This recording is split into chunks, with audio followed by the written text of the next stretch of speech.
Georgia agus a comrádaí. Is an or mór domsa bheithan seo ag leabhar tlift aniu. The rebellion of Easter week 1916 was a watershed moment that forever changed the course of Irish history. And Galway has a proud record in Ireland's fight for freedom, including in 1916 when volunteers led by Lee Mellows engaged Crown forces in Clarenbridge, Oranmore and Athenry. And we also acknowledge the vital contribution made by Commemorating members in Galway at that time. Over 300 Galway volunteers were subsequently deported to jails in England, Scotland and Wales. There are too many names on Galway's roll of honour, as called out by Adrian, for me to mention them all individually, so I can only mention a few today. The cruel murders of volunteers Patrick and Henry Loughnane from Clonagnish by forces of the Crown. The Chew martyrs, Tony Darcy's death and hunger strike in Arbor Hill Prison in 1940.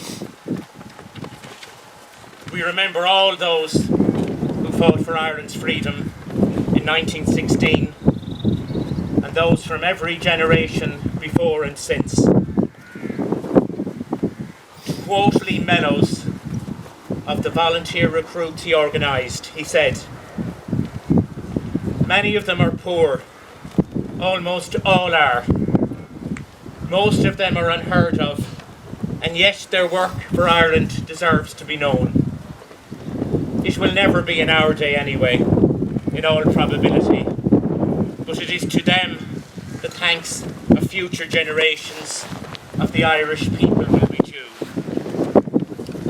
They gave their all in silence, seeking no reward and getting none."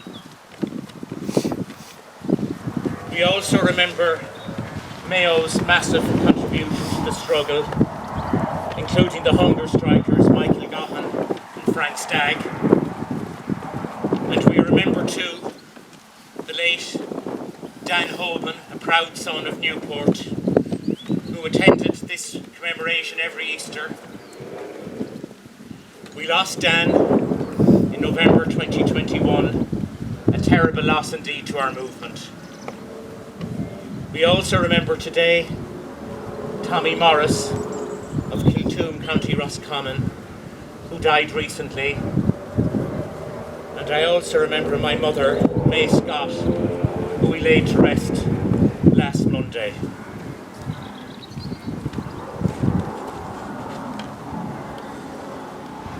The Ireland of today did not come from the Easter Rising of 1916. The failed 26 county and 6 county states have nothing to do with the Irish Republic, proclaimed in 1916 as a sovereign, independent state and ratified by the First Dáil in January 1991, following the election of 1918. Homelessness, poverty, and a lack of basic medical care. That is the reality for many in the 26 and 6 county states today.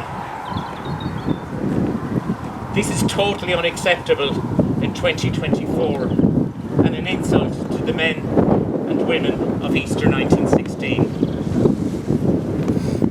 The Free State parties are now talking about a united Ireland. But remember, this is in the context of either a 32 county Free State or even joint sovereignty. This is completely unacceptable to Republicans who have continued the revolutionary programme of the men and women of 1916.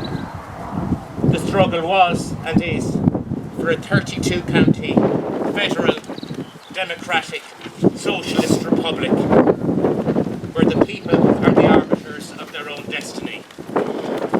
We are proud of this Irish struggle freedom, unfinished and ongoing to this day. But former comrades have gone down a different road. These people are happy to administer British rule in Stormont, and they are gagging to do likewise in Leinster House. They welcome the British royals to our partitioned country, royals who are up to their necks in scandal and sleaze. They attend the coronation of the King of England as loyal subjects of the Crown. Rory O'Brothy or Bobby Sands never shook hands with the Queen of England or her son Charles Windsor, the Commander-in-Chief of the Parachute Regiment, who murdered 14 Irish people on the streets of Derry in 1972. And the same regiment that murdered 10 people in Ballymurphy and Belfast over a 10-day period in August 1971 following internment. These people, the provisionals, lie routinely. Big lies, small lies, doesn't matter to them. Deceit, duplicity and sacrifice of fundamental principle are their modus operandi. They stand at the graves of our patriot dead, while at the same time they stand loyally for the English national anthem and the butcher's apron, the Union Jack. The so-called peace process, which has actually institutionalised sectarianism in the occupied 6 counties, and getting their hands on the apparatus of power are what motivates them now. Mary Lou MacDonald, their leader in Leinster House, the talking shop up in Dublin, has admitted she's a pen pal of King Charles of England. Their leader in Stormont, Michelle O'Neill, is driven around by RUC PSNI officers as she loyally fulfills her duty to the British Crown.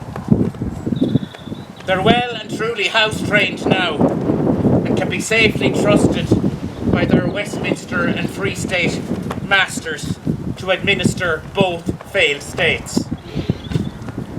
And of course this does nothing to break British military and political interference in Ireland, but only strengthens it. Remember, a new Ireland will never emerge from either Stormont or Leinster House.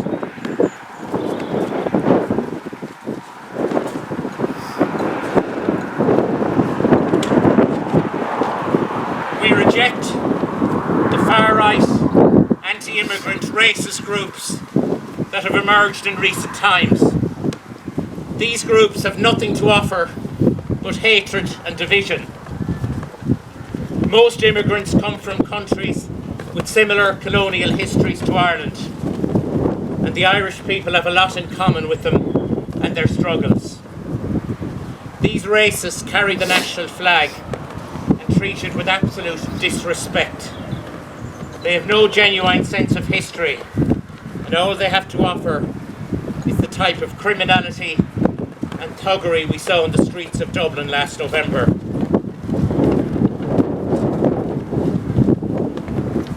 The Palestinian people have now spent generations under the jackboot of Zionism.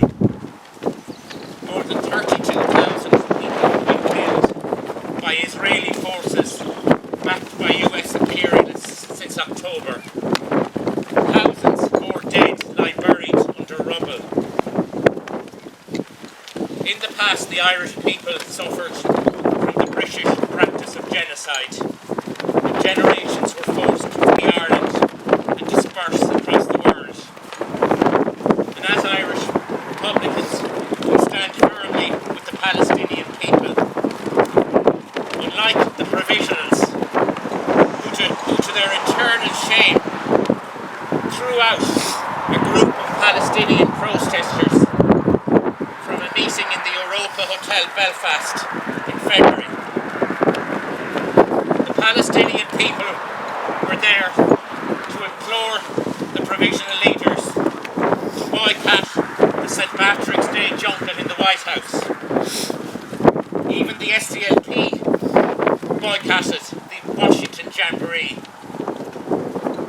But the call of the Palestinians fell on deaf ears. The provisionals have their own priorities now. And true to form, they chose their lavish trip to Washington to sup with Biden over the suffering people of Palestine. And we reject the process which is now in full swing to bring the 26-county state into NATO. The politicians who demand peace at home are doing their level best to involve their own military in foreign wars. It would be remiss of us today, just over 100 years on from the Civil War, not to remember all those men and women who stood by the Irish Republic proclaimed in 1916. State papers released in 2023 revealed that the Free State forces requested gas from the British to attack those defending the Republic in the Four Courts in June 1922. The British refused this request, being content to supply weapons to their minions in the Free State to cut down brave Republicans. The Free State forces, with their weapons and artillery provided by the Crown, they bombed Rory O'Connor, Lee Mellows, Ernie O'Malley and their comrades in the Four Courts with two 18-pounder field guns provided by the British. And thereafter, the Free State regime, backed by the Crown, executed dozens and dozens of Republican prisoners in cold blood. This is the truth of how the Free State was born, with weapons supplied by the Crown and the wholesale execution of Republicans. And these are the people who have the audacity to criticise us Republicans. And what do they achieve? Two failed states on one island. And 100 years on, this systematic, brutal attempt to crush the Irish Republic, we must remember and remind ourselves how this failed state came into existence. The Free State establishment talk about the decade of centenaries. As Republicans, we have always remembered our dead. Not only those who gave their lives in 1916, but all those who died before that and since, including the Republicans hanged in the 1940s when De Valera brought over the English hangman, Pierpont.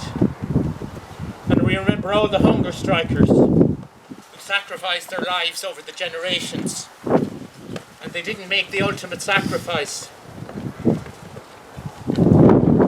for two partitionist assemblies in Stormont and Leinster House, but for the All-Ireland Republic, free of British military and political interference. Sinn Féin Poblachtach, Republican Sinn Féin, is the only organisation that has direct and unbroken continuity with the Sinn Féin organisation founded in 1905. Our policies of Éire Nua and Saol Nua remain the blueprint for lasting peace and justice in Ireland.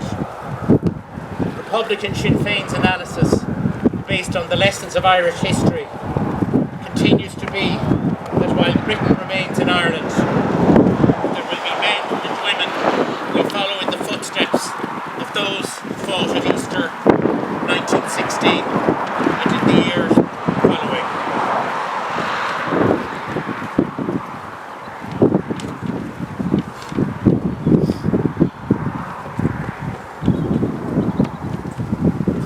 And today we wish Tommaso Carino the very best in his campaign